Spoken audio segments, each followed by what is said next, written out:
Hi, everybody. Hey, how are you? Hey, Oh, Patrick. cool. How's Salt Lake City treating you? Oh my gosh, it's so salty over here. You have no idea. I bet.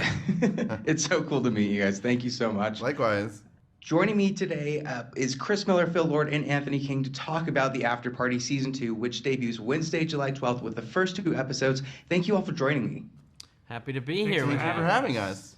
What has been the trick to keeping an audience on track with a murder mystery without making it seem too easy to follow, or if you're going in like this long format with multiple seasons, not giving away too much while exploring characters? I mean, I think the murder itself is a compelling problem that must be solved right now.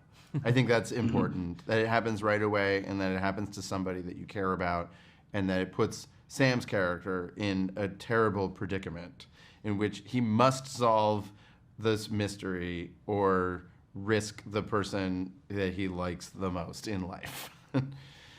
Right, we're trying to have like an emotional storyline. Luckily, we have Anik and Zoe, Sam Richardson and Zoe Chow are a great like emotional driver for the season, and then bringing in Tiffany Haddish's Detective Danner to give a bunch of that sort of Columbo, Poirot energy in her own spin is really fun. But it's really tricky to manage all of the things that we're trying to do with this show, like tell a really engaging emotional story that has surprises and twists and turns and secrets, tell a compelling murder mystery that gets solved, that is solvable but isn't too obvious, that only like if you're on the Reddit boards looking at all the freeze frames and picking out all the clues can you like figure it out, but if you're just a casual observer you'll be at the end like, oh, of course, why didn't I see it?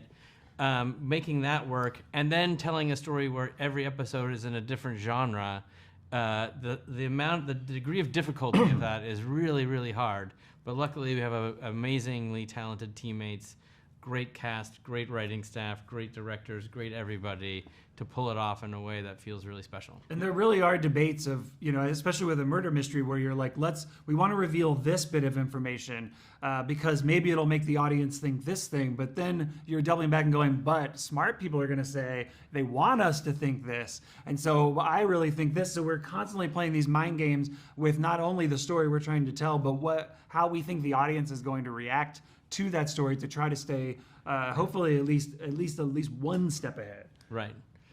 Audiences are very savvy now, so you have to they know that if they're trying to tell you it's this person, well, it can't be that person. But then you have to like double, triple cross them. I think it's an added benefit to your show that the genre bending is so prominent that it almost is kind of a distraction to if something can seem like the smart people are trying to pick at it. They're like, oh, but I just love that they were delving into this side, or if it's full animation. What were some of the genres that you were doing this season that were the hardest to do technically?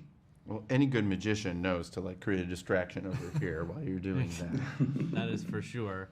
We really upped the ante with the genres this year, and doing things that were like a Jane Austen episode where people are in period costume was a type of thing that we would not have done in the first season because we weren't sure people were going to go along with something that crazy. But it ended up being really fun and exciting, and obviously just the getting everybody into that mode and having it look proper and not feel like an SNL sketch, but feel like a real one of those movies is really hard. Doing a film noir, we did an epic romance sort of Oscar bait episode that was John Cho's character's episode, and that one, just from a technical standpoint, because it was hopping all over the globe and spanning decades, and it was supposed to be this big epic story, and being able to do that as a TV show is really hard, but Peter Atencio directed that, did a great job.